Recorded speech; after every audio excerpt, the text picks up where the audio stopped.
I'm back with another Front Row Talk podcast, the podcast with expensive opinions.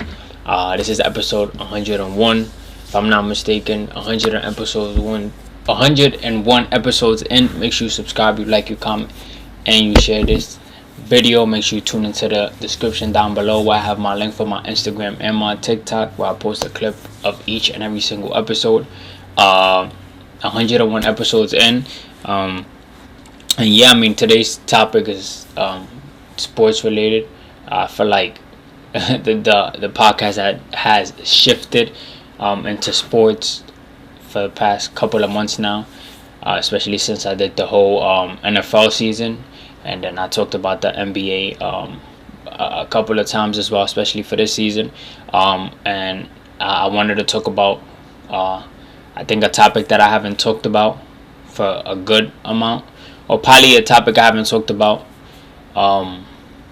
in general. Clearly it has to do with the NBA, as you can see by the title, but I want to name the teams that, in my opinion, as of yet or as of now, are running the NBA, as in the East and the West. There's only two conferences in the NBA, for those who don't know. And yeah, so let's get straight into it. So I'm basically gonna be naming the teams that I feel like, run the East and the West, and a couple reasons why. Probably as fast as possible to not bore you guys out. But to get straight into it, for the East, number one, I have to say the Celtics. Celtics have the best record in the NBA. They win a lot, and they're like well equipped. As in, they have a good point guard, good shooting guard, good small forward, and they got size. They have a lot of experience. Their best player has a lot of experience. I mean, he's been going deep, into the playoffs since he came in. He faced LeBron at a young age. I know a lot of people probably know that famous clip of him dunking on LeBron. But, yeah, I mean, the Celtics definitely got to be number one. They've shown that they're good offensively and defensively. So, to be honest, as of now, I think that the East runs through the Celtics. Like, you gotta beat the Celtics if you really want to be, get to a chip or whatnot. But everything could change. But as of now, I think the Celtics, got it going, and I don't think they're gonna, of course, God forbid any injuries. But as of now, I really think that they do anything, and they could make a finals appearance again. At number two, I gotta give it to the Bucks. The Milwaukee Bucks with Giannis and Dame and everybody else. Even though they've been a bit shaky, I still think that come playoff time, they have Giannis. They went to the finals with Giannis. But I think that come playoff time, they're gonna turn up. Dame has a lot of playoff experience, even though he hasn't really been successful. But Dame and Giannis, I feel like they'll definitely step up and do what they have to do come playoff time. But not even talking about playoffs, because there's still a lot more basketball, regular season basketball to go before the playoffs. As of now, they didn't start off how we would think they will. They was probably a bit shaky. They was losing a lot of games they were supposed to win. But I think that the Bucks, they have a good record. I think they top 3 seed in the East, probably even number 2, if I'm not mistaken. But yeah, I mean, they got defense. I mean, their perimeter defense is a bit, shaky, but they have offense. And like I said, they have, 2 great star players that could, beat any other East team. Because I do think the Celtics probably will beat the Bucks. Right now, my opinion could change. But teams like the Knicks, they'll definitely take care of. Like the Cavs, I think they could take care of. So yeah, I mean, the Bucks is definitely number 2 on my list. I think the Bucks is probably the second best team in the East as of now. Number 3, I got the Knicks. Surprisingly, I got the Knicks. Shout out Brunson. He's doing his thing, and not only that, they winning, and they don't even have Randall. That probably is helping them out. Probably spacing the floor a bit more for them. But with Randall, they'll definitely be, good. Randall definitely provides, rebound and defense.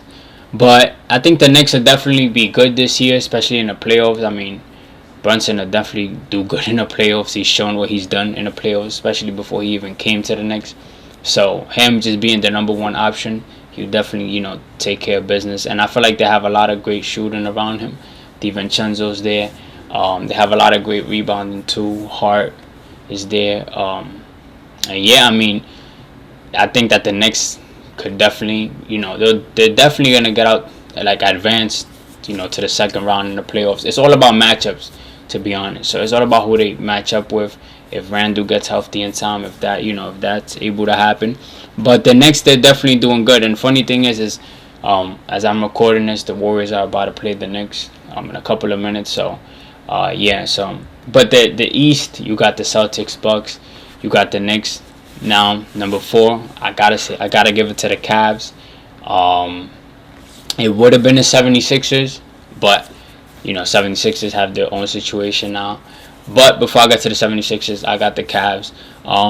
Donovan Mitchell, tough. They got Garland, good. They have size. They have rebounding. They're still a young team. I mean, they have a lot of young players over there. But Donovan Mitchell has done good in the playoffs. He has had great numbers.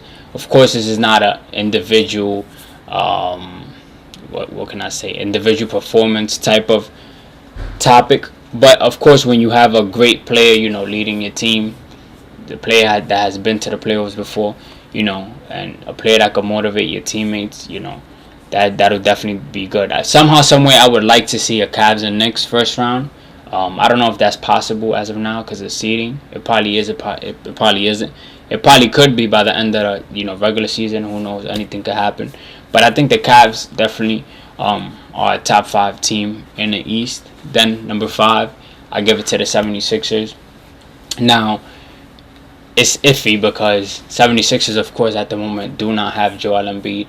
So I could have said the Pacers, but I feel like the Pacers could get, they could figure things out a bit more before they, even are considered a top 5 team. But some people could consider them a top 5 team. But if Embiid gets back, sooner than expected, they're automatically probably like a top 3 team. I mean, we seen what Embiid was doing before he got injured. He was literally in MVP talks once again. Maxi's playing amazing. Tobias Harris is doing good. There was really, it sucks that Embiid gets injured because now, they could probably fall in seeding, probably 2-3 seeds, depending on, how they perform, of course, with Embiid. But, of course, having Embiid by your side definitely, benefits you against anybody. So walking 30-35 points. But, yeah, I mean, I'll have to put the 76ers top 5. And they was kind of still holding their own, and they kind of still are holding their own, without Embiid. And it's funny because I think they just lost to the Celtics probably yesterday or the day before that. I mean, I wasn't really expecting them to beat the Celtics, without Embiid. Celtics are just that nice. And then a sleeper team for the East, I'll say the Pacers. They're not a sleeper, but they are. It's Halliburton's first year, really popping off, making a statement for himself. And Siakam just got over there. They got Turner, so they're still trying to figure things out. They would be a tough out in the playoffs. If I think they should make the playoffs for sure. They're for sure making the playoffs.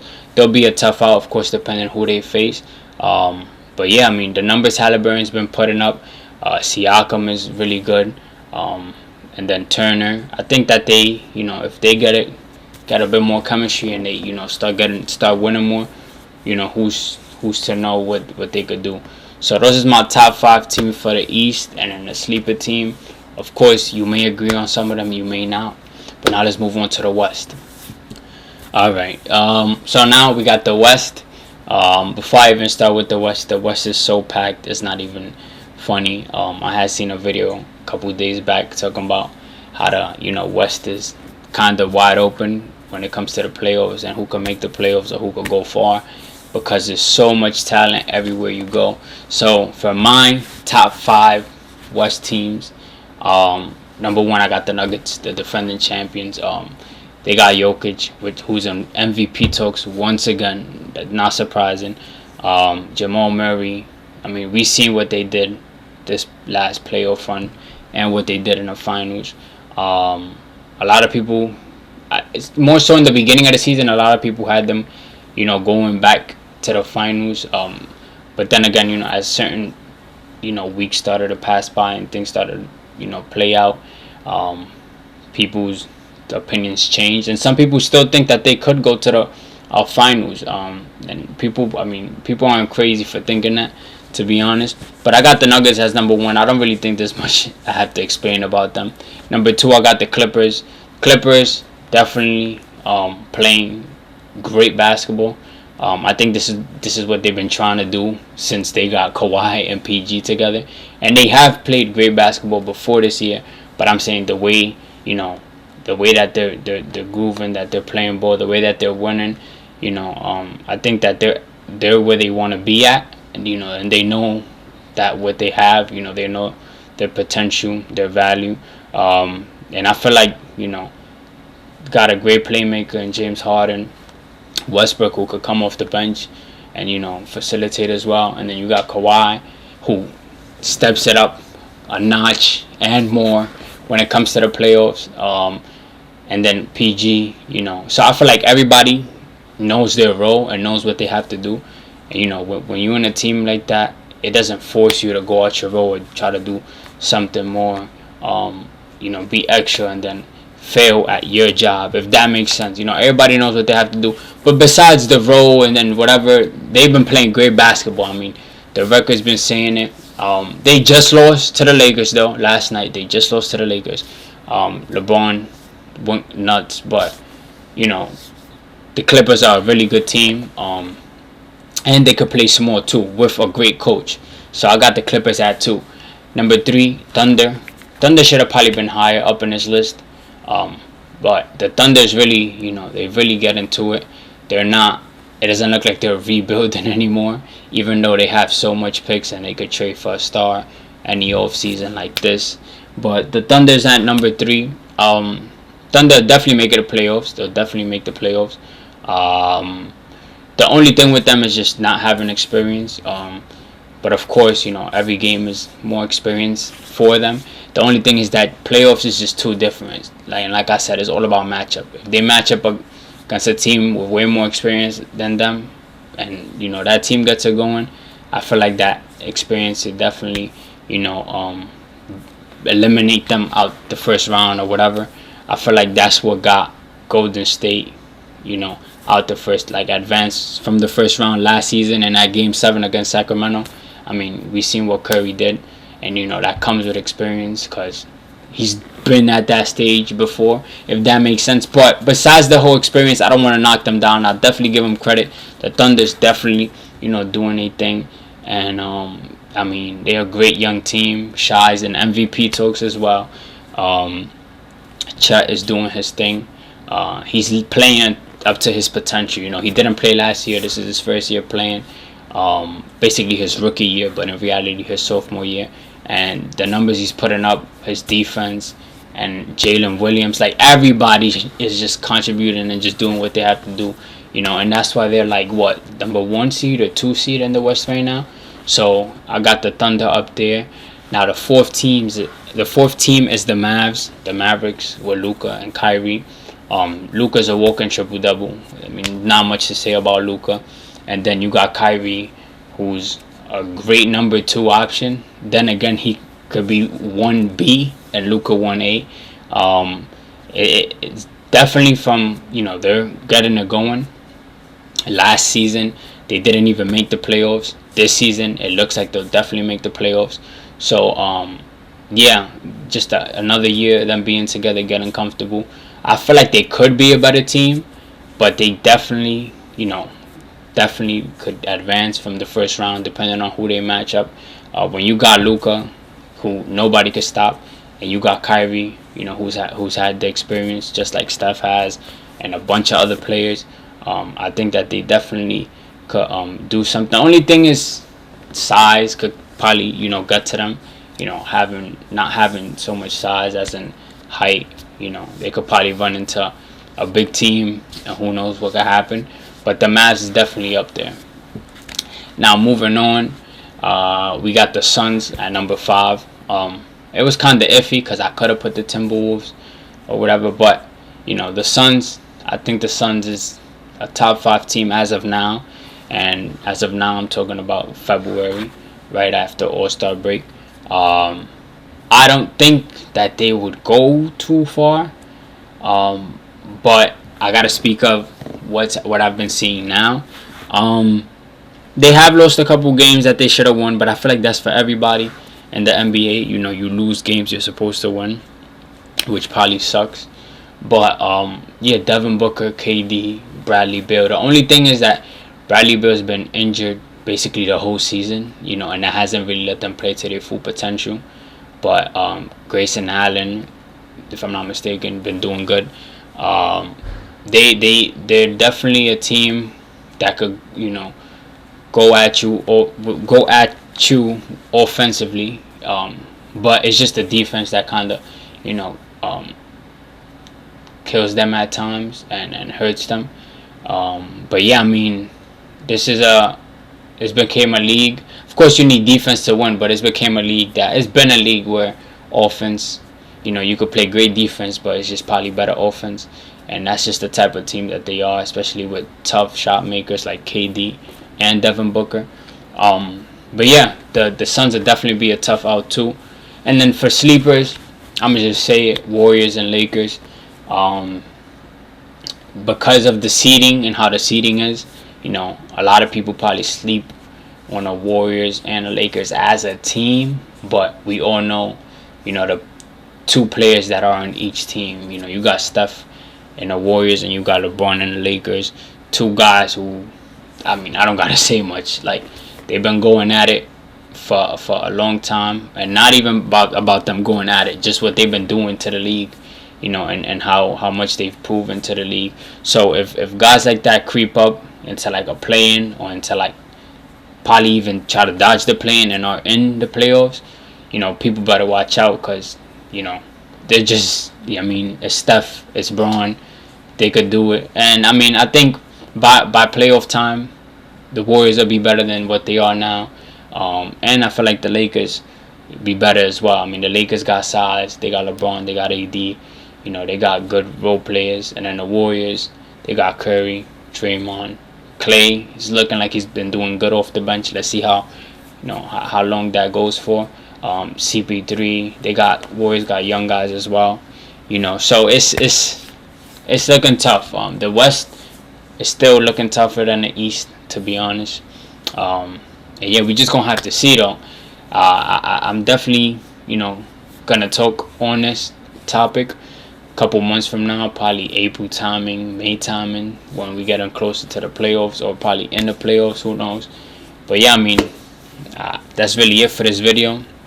I feel like I named the right teams. I probably left out the Timberwolves in the West, but the thing with the Timberwolves is that, I don't know, they just, I feel like Anthony Edwards definitely doing his thing, but when it comes to Karl Anthony Towns, I don't know. He sometimes disappoints, but we're gonna see. Hopefully, they prove me wrong. Let me know if you agree with the teams that I said, and if you don't, let me know as well. Let me know what teams you think are running the East and the West. But that's it for this podcast episode. Make sure you subscribe, you like, you comment, and you share this video. Check the description down below where I have my link for my Instagram and my TikTok. And yeah, make sure you subscribe. Your boy Ssalcita is out.